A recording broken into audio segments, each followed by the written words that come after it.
Fala, criptonautas, um vídeo aqui para poder atualizar vocês sobre a situação do mercado, o porquê que tá caindo, né? Tem alguns motivos específicos para isso, e é sempre bom a gente estar atento ao que está acontecendo no mercado para tomar algumas decisões ou não fazer absolutamente nada.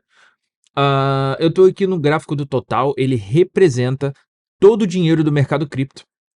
E aqui eu quero mostrar uma coisa similar ao que está acontecendo agora, que é uma guerra, por exemplo. Então eu marquei aqui nessa linha vermelha onde foi o dia onde a Rússia invadiu a Ucrânia, tá? Foi aqui. E o que que eu percebi, olhando agora no passado?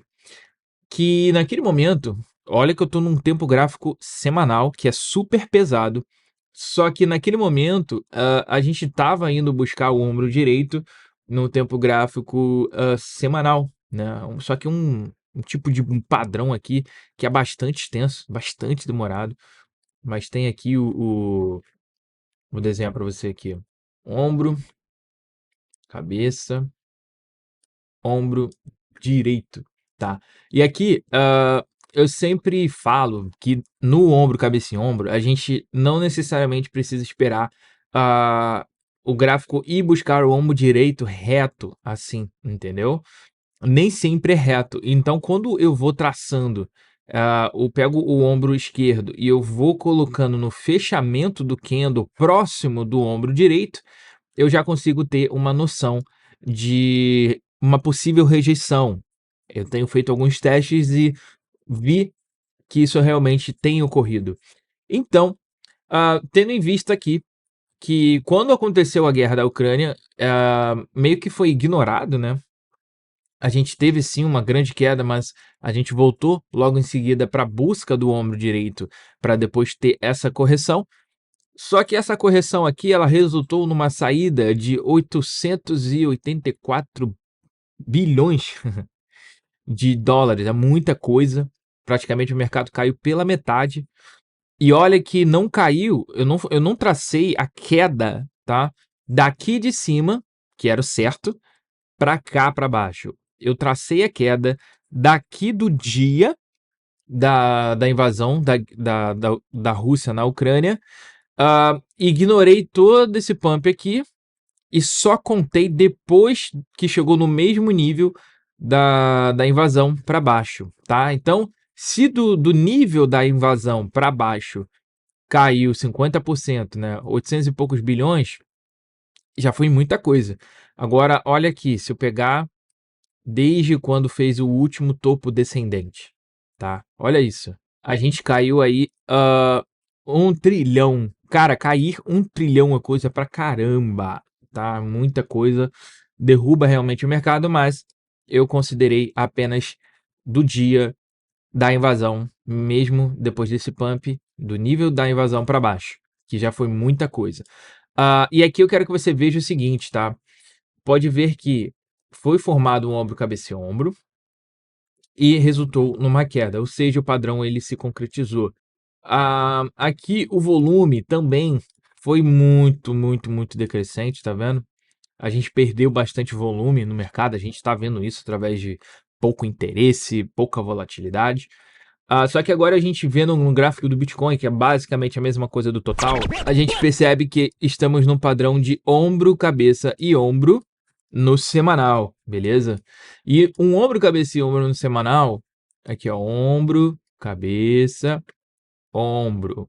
Mesma coisa do exemplo anterior, pegando do ombro esquerdo e botando ele na diagonal, nos fechamentos aqui e tal. Teve uma grande rejeição na busca do ombro direito, tá?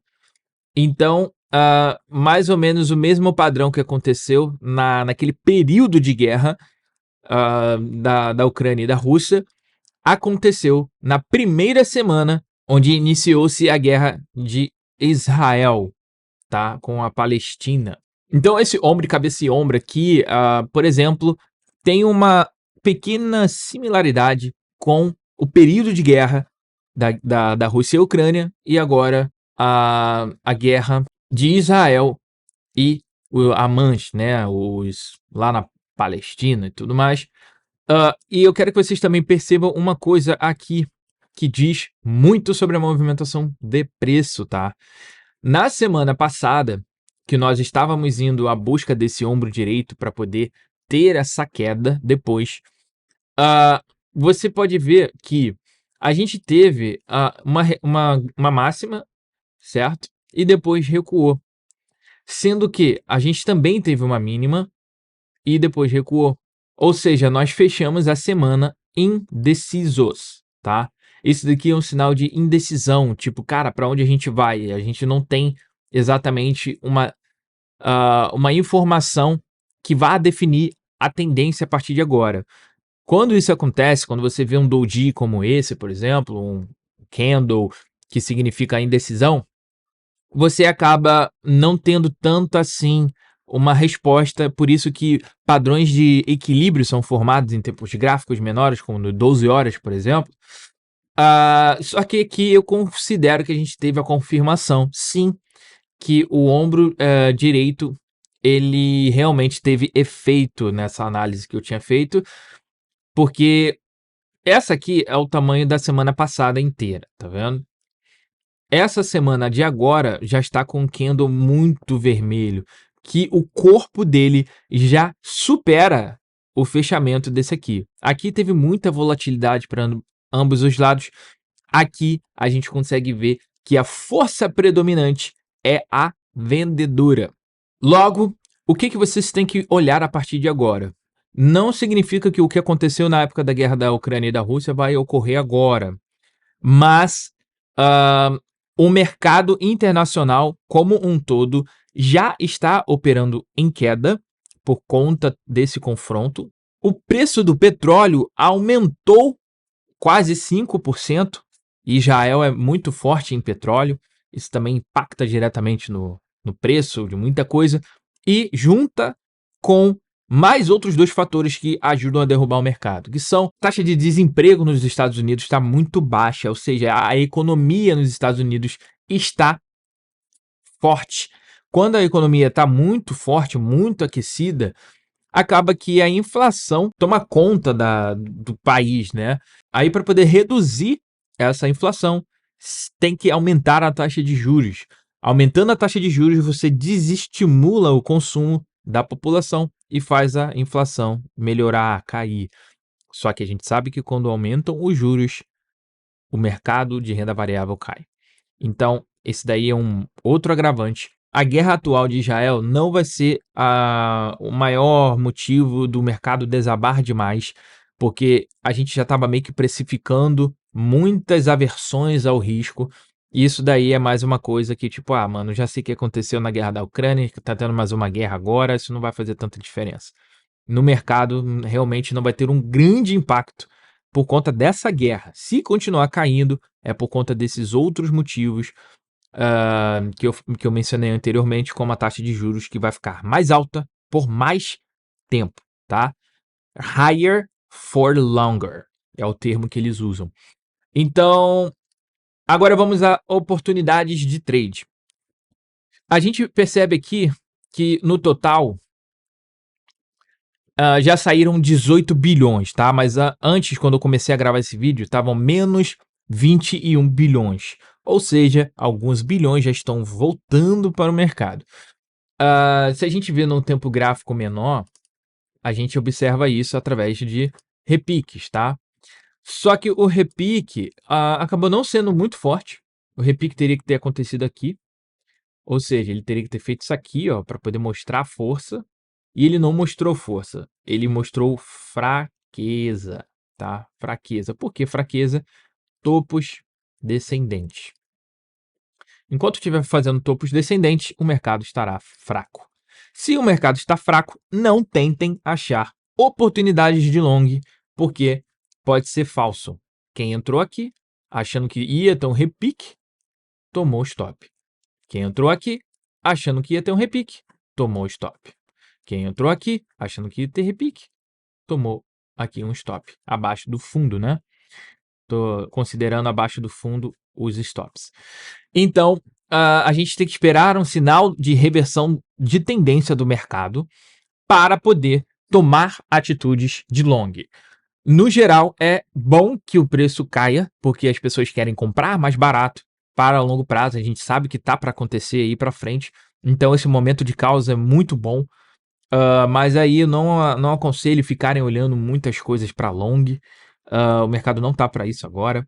Então, se você pegar aqui no BTC, por exemplo, ou no Total, e aí você traçar uma LTB aqui, para a gente poder achar oportunidade de long, ela precisa ultrapassar essa margem aqui para poder operar acima. Se isso acontecer, a gente volta a ter uma tendência de alta. Se isso daqui for daqui para baixo, não tem chance, a gente vai continuar caindo. Até porque, se a gente for ver outras confluências, outros padrões, vamos ver, por exemplo, aqui, uma bandeira de baixa. E olha que isso tudo eu estou falando com vocês ao vivo aqui, eu não fiz antes. E só de bater o olho no gráfico eu já percebi. Então, perfeito. Foi isso mesmo. Ó, tá performando aqui uma bandeira de baixa. Enquanto não passar dessa região, nada feito, a gente vai continuar caindo. Então vamos observar por esse padrão. Muito cuidado, porque quando o mercado está assim, a gente não tem uma tendência muito nítida. E até mesmo para shortar, a gente fica em dúvida. Poxa, se já caiu demais, será que a gente não está próximo do suporte, próximo do fundo?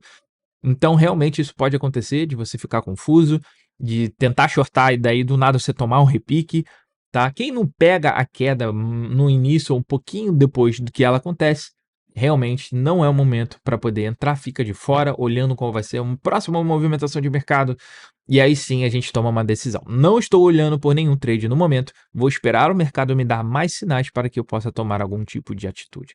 Então é isso, só para vocês verem o que está acontecendo no mercado, como vocês têm que olhar o mercado, o que vocês podem pesquisar no Google para saber os andamentos do que está ocorrendo entre petróleo, taxa de juros, guerra, para saber como os mercados de renda variável no geral estão reagindo mediante esse acontecimento global, tá? Então é isso aí. Qualquer dúvida é só deixar aqui embaixo e a gente troca uma ideia e se vê depois. Tamo junto, valeu!